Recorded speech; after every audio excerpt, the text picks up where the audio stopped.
Hello everybody and welcome to the Publishing Performance Show. Today I'm really excited to be joined by Gillian Harvey, who is an author of romantic books, mostly set in France. Now, in this episode, we're going to be talking all about Gillian's inspirations, how she does her marketing for her books, how she's gained so many followers and so many sales through Amazon and all different types of sales channels. She's a really, really successful author in this category. So if you are interested in writing romantic books or just learning all about how someone in the romance genre might be selling lots and lots of copies of their books, it's an unbelievable amount of copies of books, then this is going to be the show for you.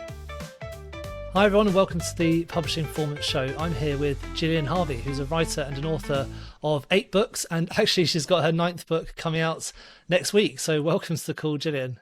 Thank you. It's lovely to be here. Yeah, thank you for coming. So what's your book that's coming out? So my book is called The Little Provence Bookshop, and it's all about a woman who's kind of searching for her real family and finds a little bit more than she bargained for when she comes to work at a bookshop in Provence. So there's a little bit of mystery, a little bit of humour, a little bit of love, and hopefully something for everyone. Amazing. Are all your books sort of based on France? My first 2 novels weren't. They were both set in the UK. And then I wrote The Year in the French Farmhouse. That was the first one I'd set in France because I was determined to not set a book in France until I had a reason to. I didn't just want to do it as a gimmick. So I just happened to think of a story where a woman who was on eBay and had a little few too many glasses of wine accidentally bought a house. I'd actually spoken to someone who'd done something a bit similar, so I guess that sparked the idea off. And I don't know about you, but I've made a few accidental purchases and things on eBay in the past, or thought I was bidding for one thing and found something else entirely. So I thought it was a great idea where she could almost be plunged into this French adventure with no planning, and I loved that. So that's when that started, and the publishers want me to stay in France for a little while. We'll see what happens in the future. So brilliant. I'm very much a drunk eBayer. The other day a load of beer mats arrived at my home, which looks really cool, and I wasn't really sure where they'd come from, but yeah, I can see where you're coming from. I've never bought anything as big as a house, but no, but there's always time. Yeah. I've always got one of those dreams of buying one of those small like huts in the mountains, so you can just go and like live there every so often. That'd be great. Oh wow, yeah, that's really good. Did you always want to be a writer?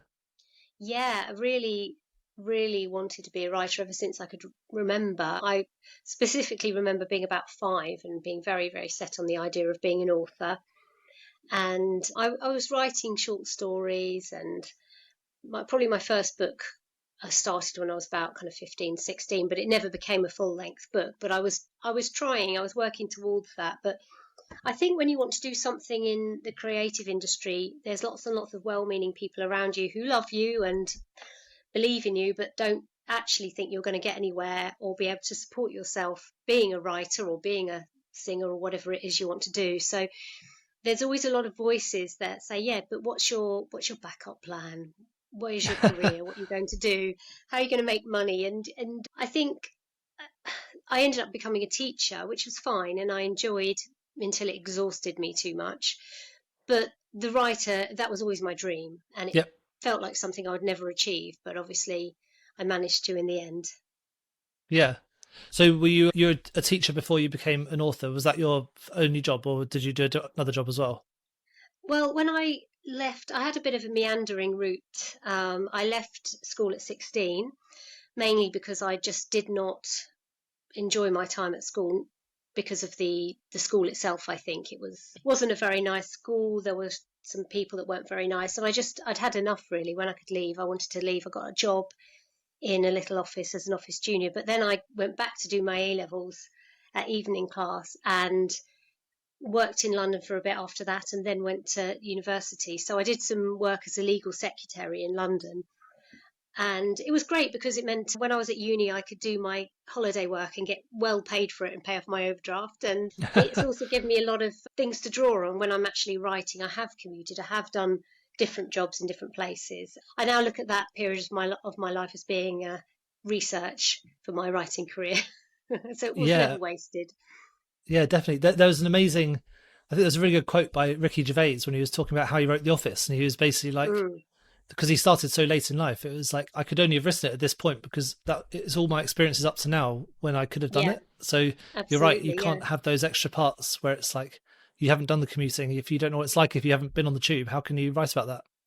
So that's I it. can totally Yeah, see what you're yeah. saying. So, So your books, The Year at the French Farmhouse and the Bordeaux Book Club, they've been mm. done amazingly, especially on Amazon. Are they based on your experiences of living in France? Because I know you mentioned you've moved out there. No, I mean, I think aspects of them, aspects of my experience come into them, obviously, just, but they're all fictionalized, and I think I learnt a lot about when I moved to France because it was very much on a whim, really. We were just trying to find a different way of living, and it wasn't that we loved France particularly. It was close to England and our families, and we found that we could buy property outright because they were very cheap. And we thought, well, why not have an adventure? We really felt like at the time we were on a treadmill where we were too tired to keep running, but we couldn't get off either. So it was a sort of a step off all of that going to France for us. And so I really learned along the way. I learned how to kind of live with myself and sit with myself because we went quite rural. So there weren't all the distractions that you get in a more busy place. And I found that really hard. But then I think it was almost like a fast track to working out who I was and what I wanted. And obviously, we had to learn. We took a deep dive really into the deep end with our. We didn't have very much French at all. We didn't really know about how anything worked, and it was kind of when I look back, we must have been completely mad. But I think if we hadn't just done it, we'd probably never have done it. So maybe going in a bit blinkered was a good thing for us. But yeah, back to the books. It's so characters I've come across and situations, and there's a lot to create humour from as well, in the way that the French see things and the way that the British see things, Yeah, and the clashes that can happen in that too. And I think I learnt a lot from French people about what they value more in life, and that comes across, I hope, in my books as well. I think I've learnt a lot from them as well. yeah. Do you think there were aspects of France that you would only have been able to put in having been living there? I think so. I mean, it's you'd certainly need to spend a significant amount of time in the country to come across some of the situations. So if you're on the tourist trail, obviously you might interact with restaurateurs and hoteliers and that sort of thing. But when you start taking on French bureaucracy, it's a whole other game, and you might sometimes face, I don't know, someone official who's very, very strict on language and looks down on your terrible French, or you get the really helpful people. And I think also having, for example, having a meal with some French people, you see and learn a lot about their philosophy on life, which maybe you wouldn't learn just by visiting. Yeah, great. That comes across. I mean, we all laugh, I suppose, a little bit about French and their kind of, they like to take their set hours for the week and they like to have a set lunchtime and all of these things. And then you go there and you think, why are we so blinkered that we think we've got to work harder to be better than people when actually the French have got really strict rules to protect their life? And I think we lose sight of that in the UK sometimes. And yes, they have these 2 hour lunches, but that's amazing, really, isn't it? They sit down, Yeah, they have a meal, they talk, they enjoy their food. And definitely we've forgotten how to do that here. And yeah, definitely. that's something I learned or try to learn. I'm still only getting there, really. It's hard to get over how much useless paperwork there is though living in France. I remember I was Mm. there for 6 months and everything's got a random form you've got to fill in for seemingly no reason. Absolutely. And Yeah, what we found as well, I mean, when we first moved over, the internet was around. Obviously, it was 2009, but it wasn't what it is now. So there were forums that was about as close as it got. And there'd always be people going, have you completed your D109? And you'd be like, what's that? I don't know what yeah, that is. And it's terrifying. Every time someone did it, you constantly felt as if you were getting it wrong. And there seemed to be very much an assumption from the French bureaucrats, I guess, that you would know everything. You'd know what to do in this situation, and why haven't you got this? And so that was kind of scary at first. They do like their admin for sure. In your books, how do you approach getting the plot together? Do you have a particular method that you follow to getting the plots to follow exactly where you want it to go? So when I was writing A Year at the French Farmhouse, I would plan a couple of chapters and write them, and then plan the next couple. And it was a good way of moving my character through the journey. But what you find sometimes is when you go back, there's a lot of edits to do, tying things up. And if you're thinking about, I don't know, putting an image of something through the book, then sometimes you have to kind of insert it later on, shoehorn it in. So there are pros and cons with that. I do love writing, and I'm always itching to get started, and that can sometimes be my downfall. But the problem I Shiny also object had syndrome. yeah, exactly. Yeah. So the problem I also had was when you're first writing a book, you don't know if anyone's ever going to read it beyond chapter 3, because you send off first 3 chapters to your agent, and if you get accepted by an agent, then they send those first 3 chapters off, etc. And so it's hard to keep motivated in the same way about a whole novel. When you've got a deadline and you're expected to produce a novel by that deadline, that does help you to plan it. I think it certainly helped me to know that there was a reason to write the whole thing, and it wasn't just my kind of whim or dream or anything. So I began to plan, and I think I do find it a lot easier. I keep my plans quite loose. They often change as I go through, but I like to know, maybe have 40 bullet points, 40 key points that are going to happen in the novel. And I tend to write, when I'm writing a novel, I'll write a chapter a day, because if not, you lose the thread and you have to reread everything you've done, which just makes it really kind of dull and you lose your momentum. So I wouldn't say I plan. Sometimes I see these writers on TikTok or whatever, and they've got post-it notes everywhere and these boards, and that makes my brain hurt or spin or something. I wish I could. I would love to be able to plan like that because it looks amazing, but I'm not like that. So I just kind of hop off these little bullet points, and it seems to work. Yeah. Do you create like an outline for the whole structure that you want to follow, or do you create like a chart for those bullet points you want to hit, or something like that? It's more that will be it. I think once I've got those 40 points, I will start writing, and then I'll sort of note around the edge if I need other things to happen within those points. There's still a lot of editing to do at the end, but it means I can sit down in the morning and look at a bullet point and think, okay, this is where they've got to go, this is what's got to happen, and I can create the chapter around that one idea, so it doesn't have to be any more detailed than that. I'm working on my characterization at the moment, really trying to get to know my characters a bit more rather than learn about them as I go along, which is another step I'm hoping will enhance my writing. So I'm always learning. I think that's an important part of being a writer. Yeah, definitely. It's been interesting having this podcast so far, because I've been speaking to a lot of novel writers, mostly, who I've talked about their structure, and some people have really in-depth like charts about what's going to happen when, a bit like that J.K. Rowling poster that you've probably seen, where it's like a spreadsheet, and and some people have just been like, I just start writing and just see what happens. It amazes completely me different. because I think I read recently that Hilary Mantel, who wrote Wolf Hall, she was literally someone who just sat down and wrote and saw how it went, and for her to write that way makes me feel that there can be no wrong way to write, because sometimes I thought the more you planned, the more meticulous your brain was, the better the novel, perhaps. But I think it all depends, doesn't it, on who you are and what you're comfortable with, I think. She must have so much research done before the novel's written to be able to just write like that, because her books are so detailed. So surprising. Absolutely. I don't think I could ever write historical fiction, because I'm just not someone who can deep dive into that kind of research. Maybe that's just because that doesn't particularly interest me. Maybe if it did, I would do so. But I'm always really impressed with historical novels. Yeah, it's probably my favourite genre overall, I think. Really? Yeah. I think so. Yeah, I think so. If I had to pick just one writer, it'd probably be Robert Harris, probably. But there's lots out there. Of course, yeah. I was thinking about setting a novel in the 90s at some point, because that's historical now, isn't it? And, I did all my research back then, so the older we get, the easier that is. Yeah.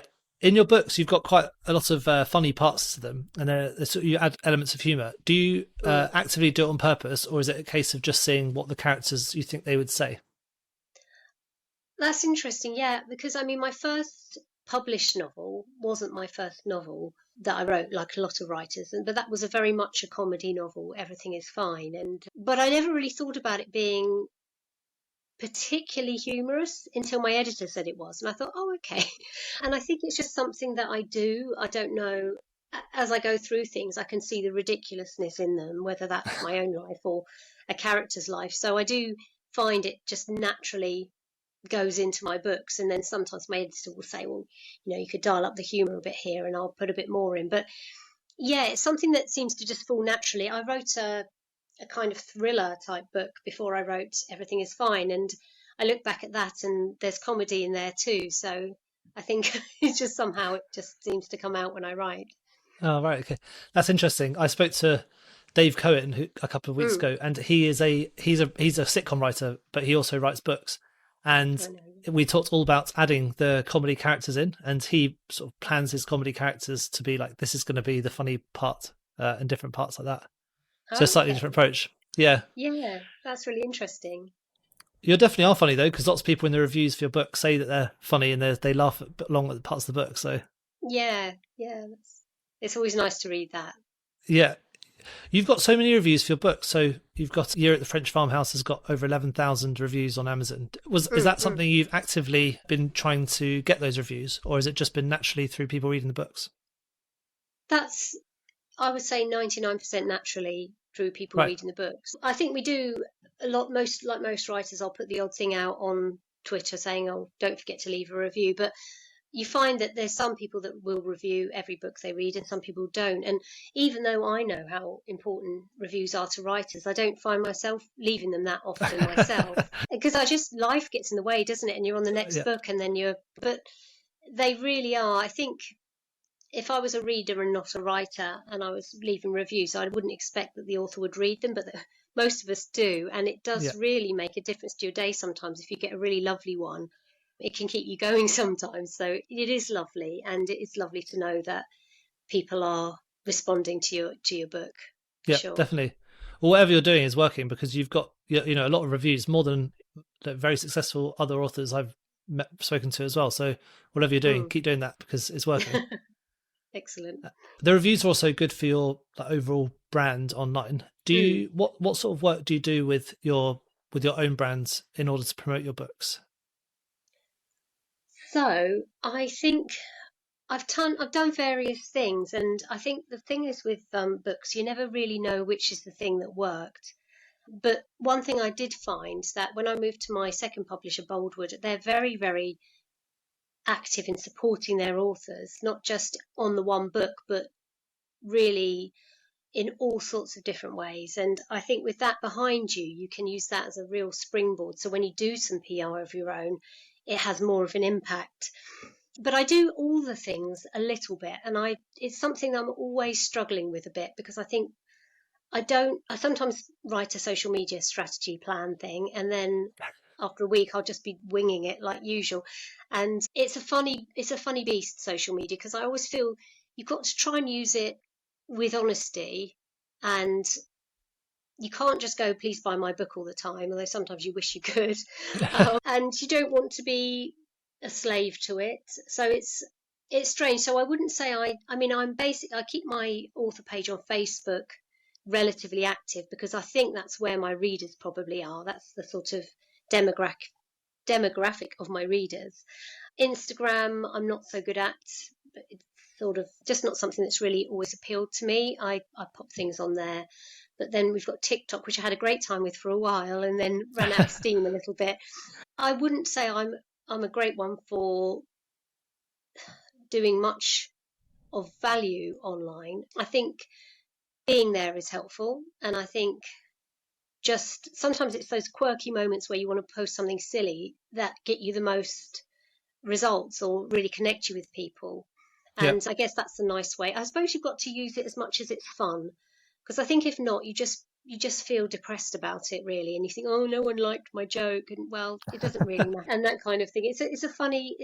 I'm really having a wrestle with myself about social media at the moment because I'm not sure whether I feel not that it's working for me, but that I've run out of interesting things to say. I've got, I think, a lot of interesting things, but um, sometimes I go to put something online and I think, oh, I don't know. So I'm basically not very good at it, is my answer. But I did run quite a successful blog once, and I am looking into, just in the back of my mind, I've got Substack, because I'm thinking maybe I can do something a bit more meaningful that gives value to the reader and showcases my writing a bit, but that I enjoy. And that might be a bit more my kind of platform, I think. It's just finding the time to do it and learn about yet another platform and how it works. Yeah. If you are thinking about doing Substack, there's a really good author I follow called George Mahood, and he's self-published author. Okay. Really, really good. He's really funny. He writes kind of semi-biographical books, but he basically just does this Substack about his life. And every so often you just see like a recipe or a picture of his dog or something. But then also he'll have short stories that he's written, and they're really good. And I think they're a good platform for authors to, Yeah. firstly make money, but also to make a connection with their customers, or their readers, sorry. Yes. Yeah, so check out his one. And also Dave Cohen, the Yeah. person I spoke to just now, he's got a great newsletter as well about comedy. So I think it's a That good sounds idea. really good. Yeah, they're really nice. Yeah, it seems like it's got to be more in the writer's comfort zone, hasn't it? Than I don't know, posing somewhere near the sea and saying you're Yeah. reading a book there, or whatever it is you may do. Although there's value in that too, obviously. I think also a lot of my promotional stuff, because I started my writing career, my published writing, freelancing, and I still do write short stories for magazines and pieces like that. I tend to write short stories around the time of a release, and they'll tend to put a link to my book at the end of the short story. So that's quite a good way that I'm able to promote myself. And it's somewhere that's in my comfort zone, which always helps. Yeah, brilliant. Do you do any other marketing for your books as well, or is it all handled mostly by your publishing house? It's mostly handled by my publisher, but I do now. I've moved back because obviously we were talking earlier. I've just moved back to the UK from France, and I did a few online events from France, but it always felt that I wanted to be more in the community, which is probably one of the reasons why I started wanting to live back in the UK again. And I'm connecting since I've been here. I've done one little bookshop event, and I'm doing something at Waterstones for my next book. Oh, And great. also I've met up with some other authors, Jenny Kerr and Claire Marchant and a couple of others. And there's quite a few. I didn't realise I'm in Norfolk, and there's Norfolk and Suffolk. There's a cluster of authors, Right, okay. and they meet up. So I'm going to hopefully get involved in more events. I'm not naturally an event person, but I want to be. I want to do these things because I look at people online doing it, and you think, oh, that looks fun. I should be doing that part of being an author. So, yeah, not so far, but I'm going to be, and I'm looking forward to it. Oh, good. Yeah. Do the Norfolk and Suffolk groups clash? No, not that I know of. There's no big fights so far, but it's early days. Yeah.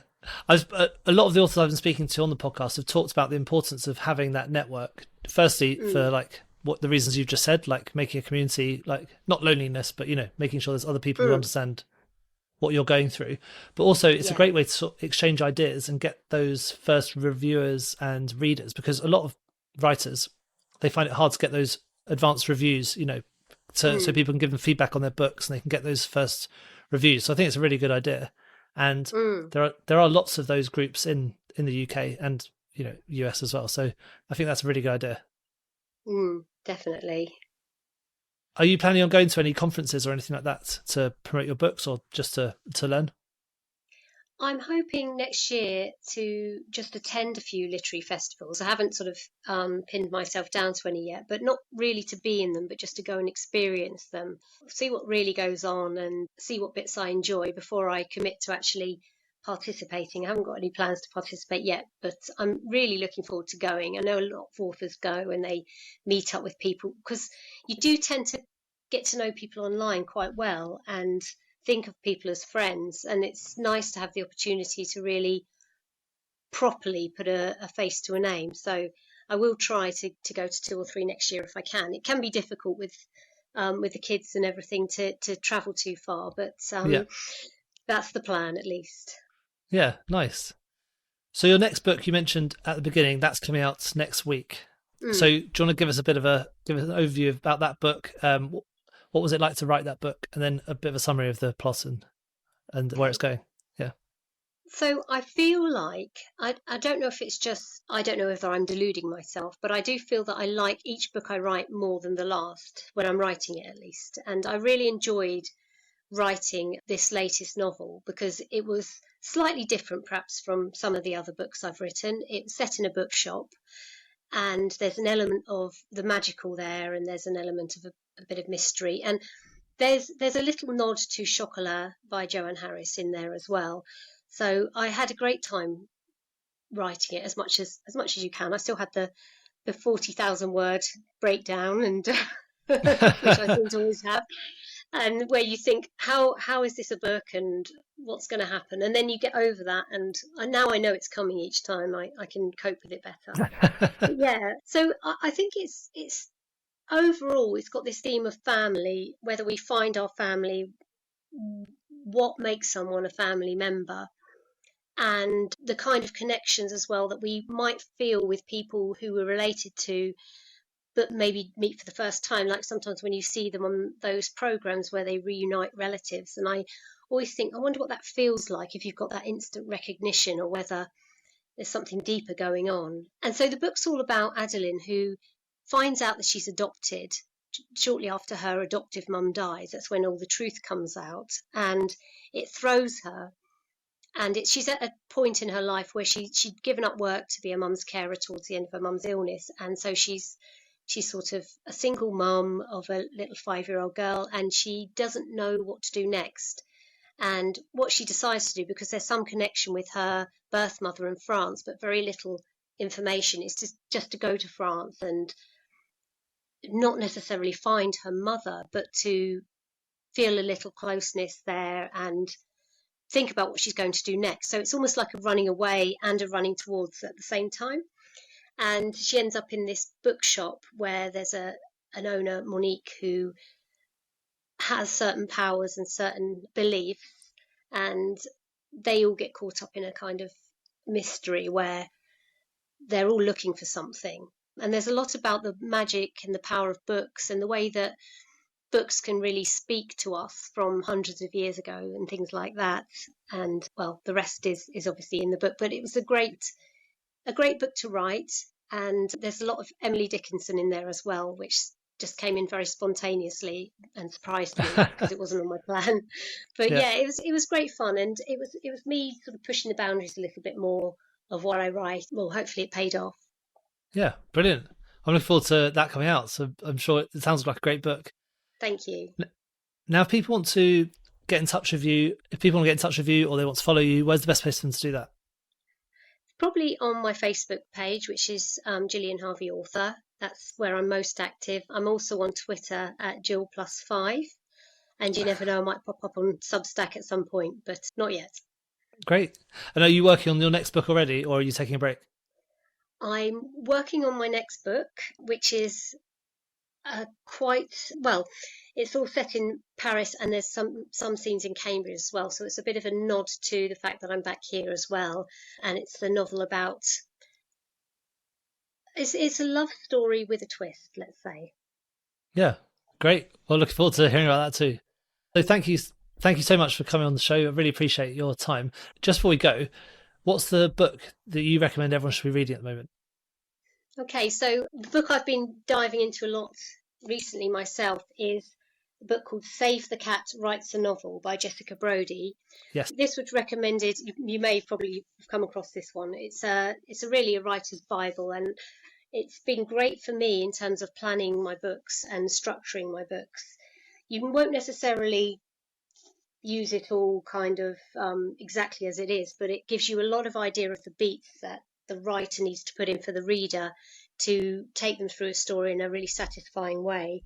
And the cat thing, which always confused me before I actually read the book, is all about the fact that if you've got a character who's unlikable and you want to give them a redeeming feature, it might be that they save the cat, because anyone who might save a cat or an animal can't be all bad, and that's where that comes from. So it's a really great book, and it's very user friendly. So if you're writing your first book, it'd be a real help, I think.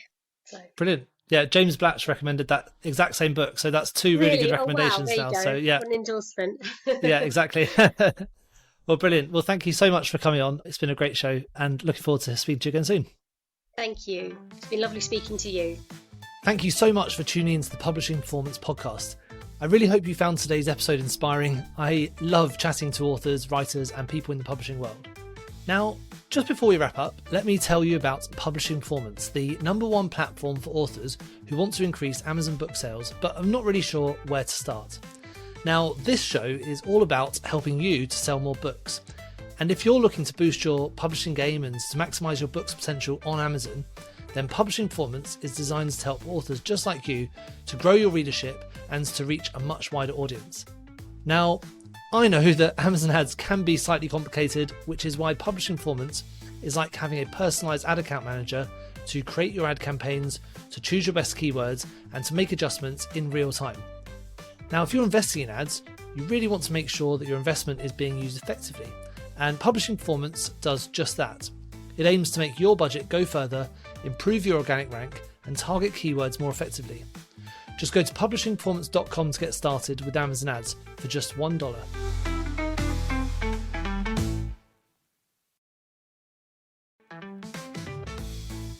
Thank you so much for tuning into the Publishing Performance podcast. I really hope you found today's episode inspiring. I love chatting to authors, writers, and people in the publishing world. Now, just before we wrap up, let me tell you about Publishing Performance, the #1 platform for authors who want to increase Amazon book sales, but I'm not really sure where to start. Now, this show is all about helping you to sell more books. And if you're looking to boost your publishing game and to maximise your book's potential on Amazon, then Publishing Performance is designed to help authors just like you to grow your readership and to reach a much wider audience. Now, I know that Amazon ads can be slightly complicated, which is why Publishing Performance is like having a personalised ad account manager to create your ad campaigns, to choose your best keywords, and to make adjustments in real time. Now, if you're investing in ads, you really want to make sure that your investment is being used effectively, and Publishing Performance does just that. It aims to make your budget go further, improve your organic rank, and target keywords more effectively. Just go to publishingperformance.com to get started with Amazon ads for just $1.